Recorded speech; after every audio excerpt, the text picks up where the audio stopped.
வணக்கம் தங்கங்களா. இன்னைக்கு நம்ம வீட்டுல என்ன சமையல் பார்க்கலாம் வாங்க. இந்த மீன் கார மீன், இது வந்து கிழிச்ச ஒரு 4 கவலை மீன். இது வந்து வறுக்க போறேன். இந்த மீன் கிழிச்ச மீன், தலை துண்டு இதெல்லாம் போட்டு கொஞ்சம் குழம்பு வைக்க போறேன். அப்புறம் பெரிய பெரிய காரம் கிடைச்சிது, அதை வாங்கிட்டு வந்து இது ஒரு குழம்பு வைக்க போறேன். எப்படி வைக்கிறேன் பார்க்கலாம் வாங்க. வாங்க ஒலை போட்டுக்கலாம் சாதம் வடிக்கிறதுக்கு.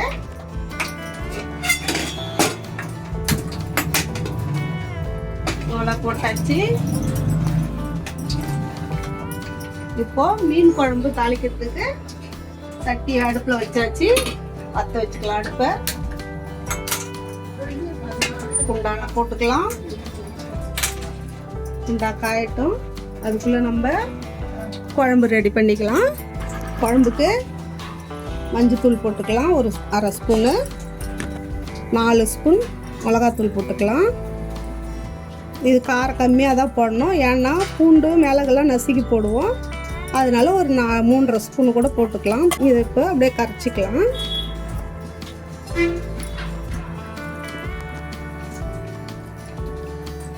நான் புளி கரைக்கும் போதே கொஞ்சம் உப்பு போட்டேன், அது பத்தலை. இப்போ கொஞ்சம் போட்டுக்கலாம்.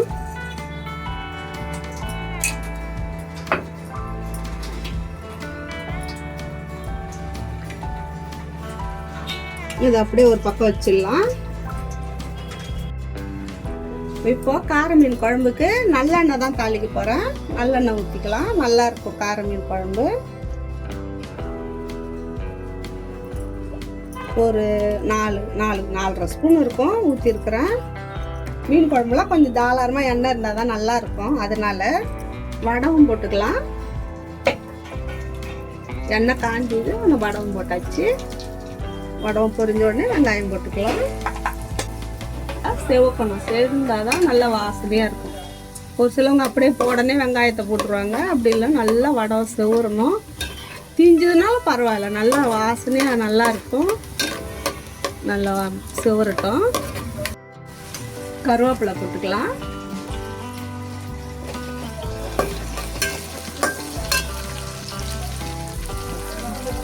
பத்து 20 பல்லு பூண்டு போட்டுக்கலாம். அப்புறம் கொஞ்சம் பூண்டு தட்டி போடணும், அதனால. வெங்காயம் நல்லா வதங்கிடுது. நல்லா இந்த மாதிரி வதங்கணும், அப்போதான் மீன் குழம்பு நல்லா வாசனையாக இருக்கும். இப்போ வந்து தக்காளி பழம் போட்டுக்கலாம்.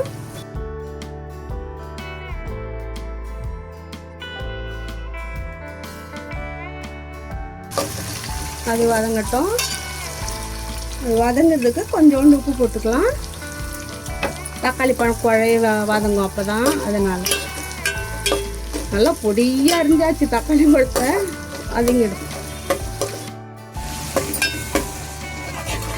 நல்லா வதங்கிடுது. இப்போ குழம்பு எடுத்து ஊற்றிக்கலாம்.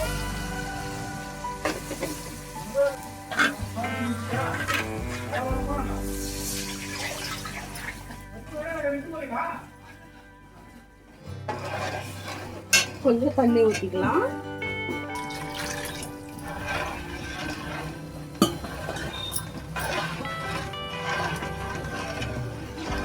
குழம்பு உப்பு இருக்குதா பார்த்துக்கலாம். இப்போ கரெக்டாக இருக்கு. கொதிச்ச உடனே பார்த்துங்க, வேணும்னா போட்டுக்கலாம். ஒலை கொதிச்சிடுது, அரிசி போட்டுக்கலாம்.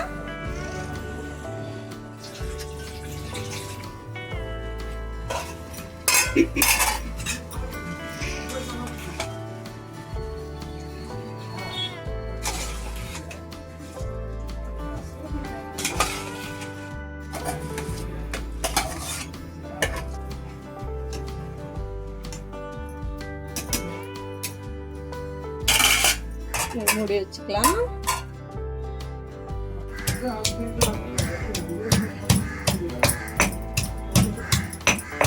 மீன் வறுக்கிறதுக்கு நம்ம மசாலா ரெடி பண்ணிக்கலாம். ஒரு 10 பல்லு போல் பூண்டு தட்டி போட்டுக்கலாம், நல்லா வாசனையாக இருக்கும் மீன் வறுக்க. உப்பு போட்டுக்கலாம், மஞ்சத்தூள் போட்டுக்கலாம், ஒரு ஸ்பூன் காரத்தூள் போட்டுக்கலாம், ஒரு ஸ்பூன் கோபுரமாக குழம்பு மிளகாத்தூள் போட்டுக்கலாம். ஒரு அரை கரண்டி புளி கரைச்சல் அதை ஊற்றிக்கலாம். நல்லாயிருக்கும் மீன் வறுக்கிறதுக்கு. இதை மிக்ஸ் பண்ணிக்கலாம். இந்த மசாலா இதில் மீனை போட்டுக்கலாம்.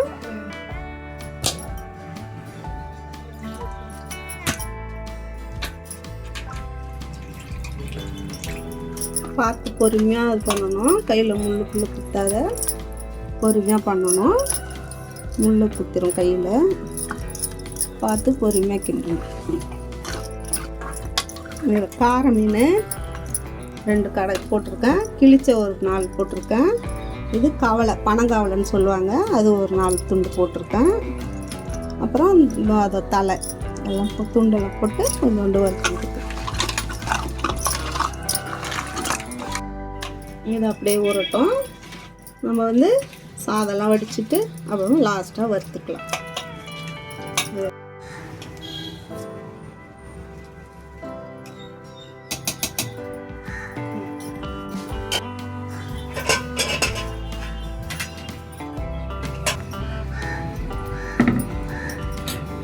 நம்ம இன்னும் ஒரு மீன் குழம்பு வைக்க போகிறோம்.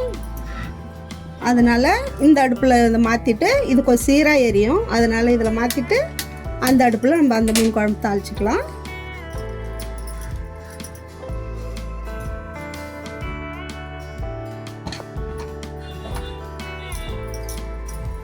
சட்டியை போட்டுக்கலாம். சட்டியில் தான் வைக்க போகிறோம் மீன் குழம்பு. சட்டியை போட்டாச்சு, காயட்டும்.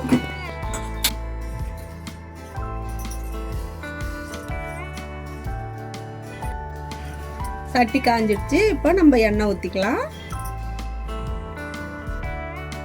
நல்ல மல்லாட்டை எண்ணெய் தான் ஊற்றுறேன். அது இந்த குழம்புக்கு தான் நல்லெண்ணெய். இது வந்து மல்லாட்டை எண்ணெய் ஊற்றுறேன். காயட்டும். இதில் வெந்தயம், கடுகு, சோம்பு, சின்ன ஜீரகம், வெள்ளை உளுந்து எல்லாமே கலந்து வச்சுருக்குறேன். இது மீன் குழம்புக்கு நல்லாயிருக்கும். அப்படியே போட்டுக்கலாம். இதுமாரி கலந்து வச்சிங்கன்னா நம்ம அப்படியே அள்ளி போட்டுக்கலாம். தனியாக வெந்தயம் ஜீரகம் தேட தேவையில்லை. மீன் குழம்புக்குன்னே இது நான் கலந்து வச்சுருப்பேன். 4 மிளகு கூட போட்டு வச்சுருப்பேன். நல்லாயிருக்கும். வெந்தயம் நல்லா வெடிச்சிடுது. வெங்காயம் போட்டுக்கலாம். கருவேப்பிலை போட்டுக்கலாம். 2 பச்சை மிளகாய் போட்டுக்கலாம்.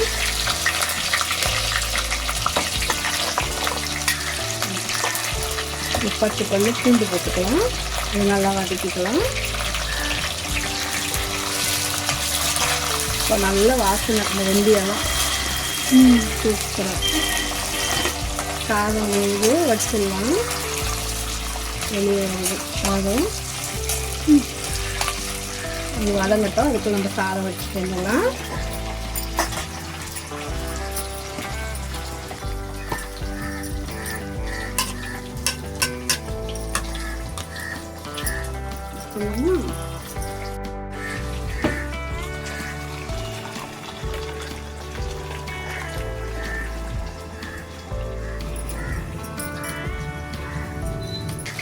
வெங்காயம் வதங்கிச்சு.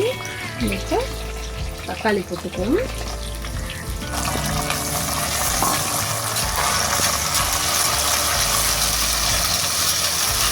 தக்காளி வதங்கிடுச்சு. கொஞ்சம் உப்பு போட்டுக்கலாம். கத்திரிக்காய் போட்டுக்கலாம். ஒரு 5 கத்திரிக்காய் போட்டுக்கலாம். நல்லாயிருக்கும் கத்திரிக்காய் போட்டால் மீன் குழம்புக்கு.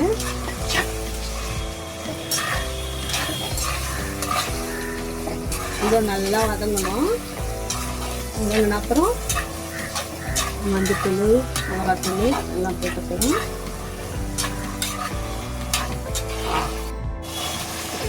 கத்திரிக்காயெலாம் நல்லா வதங்கிடுச்சு. வெங்காயம், தக்காளி, கத்திரிக்காயெலாம்.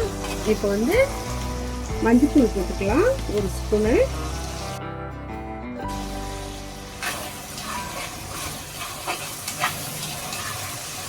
ஒரு ஸ்பூன் காரத்தூள் போட்டுக்கலாம். ஒரு 4 ஸ்பூன் மிளகாத்தூள் போட்டுக்கலாம்.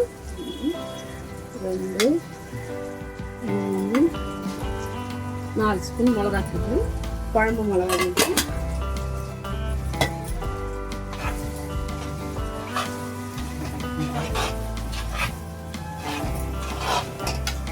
இந்த தூள் கொஞ்சம் காரம் கம்மியாக தான் இருக்கும், அதனால தான் ஒரு ஸ்பூனு காரத்தூள் போட்டேன். இது காரம் கம்மியாக இருக்கும். நாங்கள் அரைச்ச தூள் கட்டி வச்சுருக்கேன். புளியை எடுத்து ஊற்றிக்கலாம்.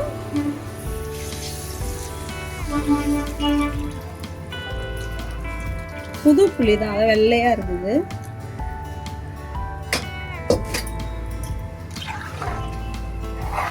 குழம்பே வெள்ளையாக இருக்கும் புது புளி.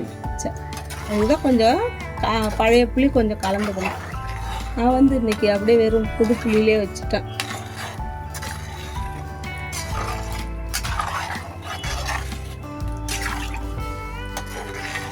புது புளியும் கொஞ்சம் இனிப்பாக இருக்குமா, அதனால் கொஞ்சம் காரத்தூள் கொஞ்சம் போட்டு வச்சா தான் நல்லாயிருக்கும் குழம்பு.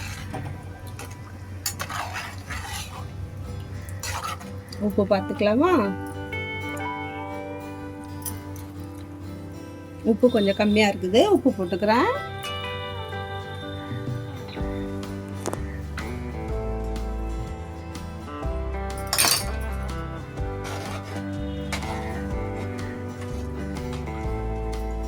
கொஞ்சோண்டு தண்ணி ஊற்றிக்கிறேன்.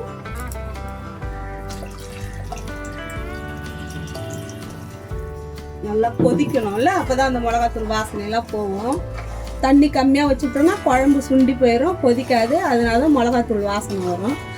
நல்லா தண்ணியை வச்சு நல்லா கொதிக்க விட்டிங்கன்னா அந்த மிளகாத்தூள் வாசனைலாம் போயிடும். நம்ம மீன் போட்டு எடுத்து நல்லாயிருக்கும் குழம்பு. மூடி போட்டு மூடிக்கலாம், கொதிக்கட்டும். குழம்பு கொதிக்கட்டும். சாதத்தை நிறுத்திக்கலாம்.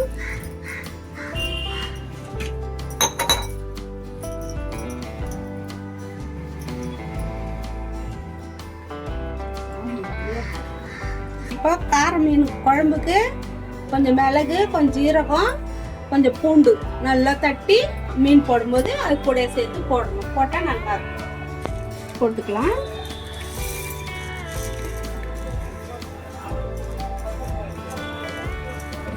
இந்த மிளகு ஜீரகத்தை ஃபஸ்ட்டு ஒரு ஓட்டிட்டு அதுக்கப்புறம் பூண்டு போட்டு ஒரு திருப்பி எடுத்துன்னு வந்துடலாம். இது அரைச்சிட்டு வந்தாச்சு. இதை பாருங்க, இது மாதிரி அரைச்சிக்கணும். அரைச்சி இந்த குழம்பு மீன் போடும்போது அது கூட போடணும். போட்டால் நல்லாயிருக்கும். சளி பிடிச்சி இரும்புல நெஞ்சில் சளி அது எல்லாமே சரியாகும். இந்த பூண்டு மிளகு வச்சு கார மீன் வச்சு சாப்பிட்டோம்னா நல்லா சளியெல்லாம் சூப்பராக இருக்கும் உடம்புக்கு. இப்போ குழம்பு கொதிச்சுதான்னு பார்க்கலாம். ஃபஸ்ட்டு தாளிச்சு விட்டோம்ல கார மீன் குழம்பு, அது கொதிச்சுதான்னு பார்க்கலாம். நல்லா கொதிக்குது.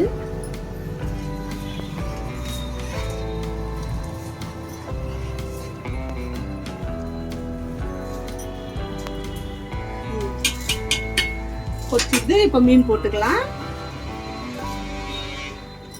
கார மீன், பெரிய மீன்.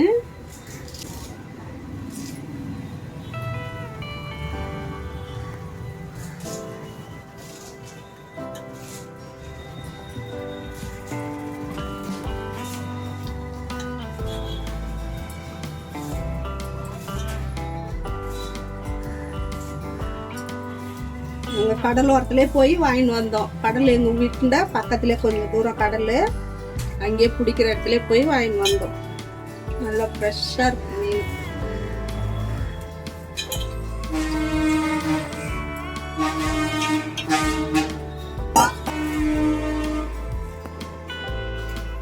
இந்த அரைச்ச மசாலா போட்டுக்கலாம். மிளகு, ஜீரகம், பூண்டு நல்லா அரைச்சாச்சு. இதை போட்டுக்கலாம். ஒரு கொதி வந்த உடனே அப்படி நிறுத்திடலாம். மீன் கார மீன் சீக்கிரம் வெந்துடும். ரொம்ப கொதிக்கணும் இல்லை. கொஞ்சம் நேரம் வச்சு மூடி வச்சிடலாம். கொஞ்ச நேரம் வச்சு நிறுத்திடலாம் அடுப்பை. கொச்சிட்டு தான் திறந்து பார்ப்போமா?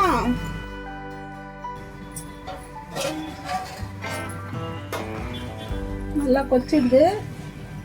கத்திரிக்காயெல்லாம் வெந்துடுது. இப்போ மீன் போட்டுக்கலாம்.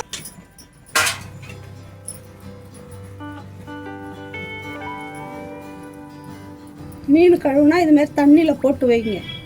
அப்போ தான் அந்த ரத்தத்தெல்லாம் அதில் இறங்கிடும். கவுச்சி அடிக்காது. குழம்பு நல்லாயிருக்கும். அது தண்ணியில் போட்டு வைங்க கழுவிட்டு வைக்கும்போது. போட்டாச்சு. ஒரு பச்சை மிளகா தட்டி போட்டுக்கலாம். ஒரு 10 பல்லு பூண்டு போட்டுக்கலாம் தட்டி. கொஞ்சோண்டு கருவேப்பிலை போட்டுக்கலாம்.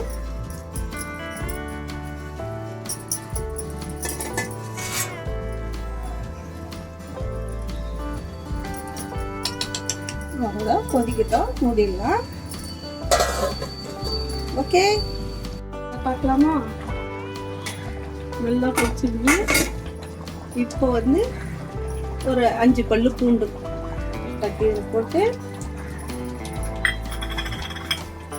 கொஞ்சோண்டு கருவேப்பிலை போட்டு மூடிட்டு அடுப்பு நிறுத்திடலாம். குழம்பு கொச்சு விட்டுருவா. ஓகே, ஊற்றியாச்சு. இப்போ மீன் வறுக்கிறதுக்கு அடுப்பு பற்ற வச்சுக்கலாம். பற்ற வச்சுட்டு தவா போட்டுக்கலாம். காயட்டும். கொஞ்சம் கொத்தமல்லி போட மறந்துட்டேன். இது மேலே கொஞ்சம் கொத்தமல்லி தூக்கிக்கலாம். நல்லாயிருக்கும். கொத்தமல்லி எல்லாம் தூக்கினா சூப்பராக இருக்கும் குழம்பு. மருந்து குழம்புல நல்ல வாசனையாக கம்முன்னு இருக்கும். மிளகு, ஜீரகம், பூண்டு எல்லாம் போட்டு அப்படியே மூடி வச்சிடலாம். குழம்பு கொச்சிடுதான்னு பார்க்கலாமா?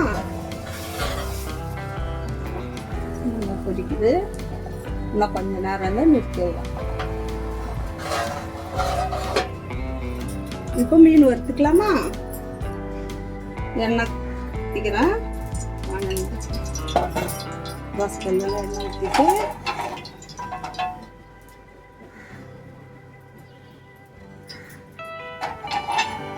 மீன் வச்சுக்கலாம்.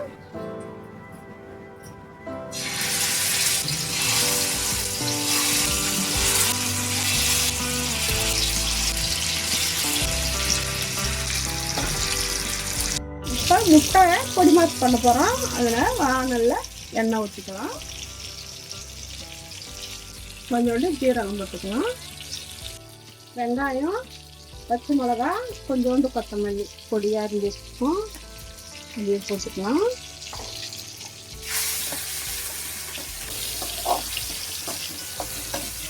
கொத்தமல்லி தழை போட்டு பொடி மாஸ் செஞ்சால் சூப்பராக இருக்கும். செஞ்சு பாருங்க ஒரு நாளைக்கு.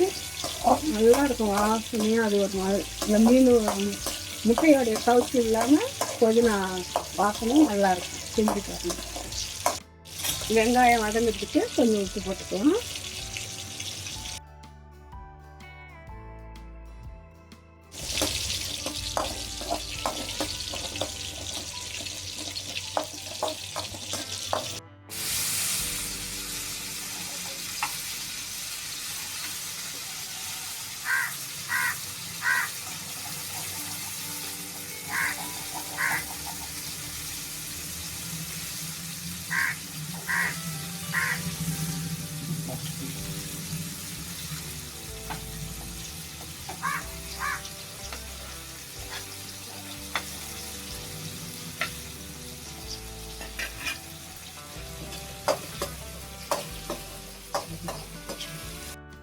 பார்க்கலாம். குழம்பு நல்லா கொதிக்குது. கொத்தமல்லி தழை போட்டு நிறுத்திடலாம்.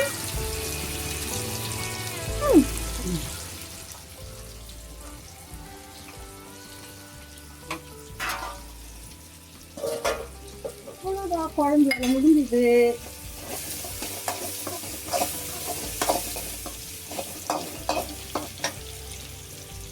முட்டை உடச்சி ஊற்றிக்கலாம்.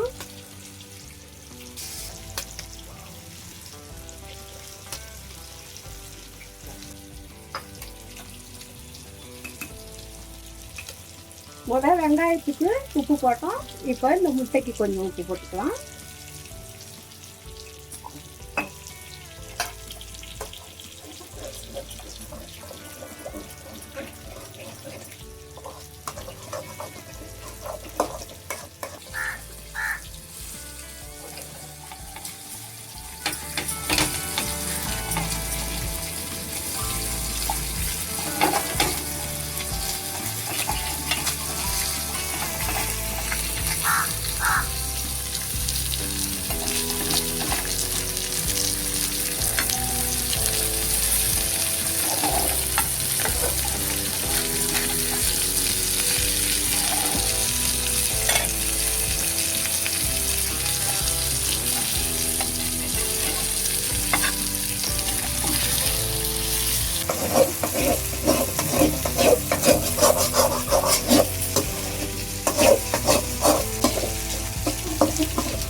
வந்து ரொம்ப பொடியாக இருந்தால் எனக்கு பிடிக்காது. இது மாதிரி பெருசு பெருசாக இருந்தால் தான் பிடிக்கும். ரொம்ப போட்டுட்டு இருந்தேன்னா பொடியாகிடும், அது மாதிரி இருந்தால் பிடிக்காது. இது மாதிரி இருந்ததுன்னா நல்லாயிருக்கும் தொட்டு சாப்பிட்றது குழம்புக்கு. ஒரு 1/2 ஸ்பூன் மிளகுத்தூள் போட்டுக்கலாம். இது வெள்ளை மிளகுத்தூள் நல்லாயிருக்கும்.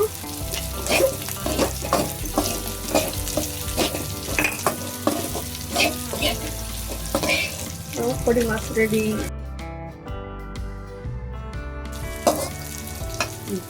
சுத்திடலாம்.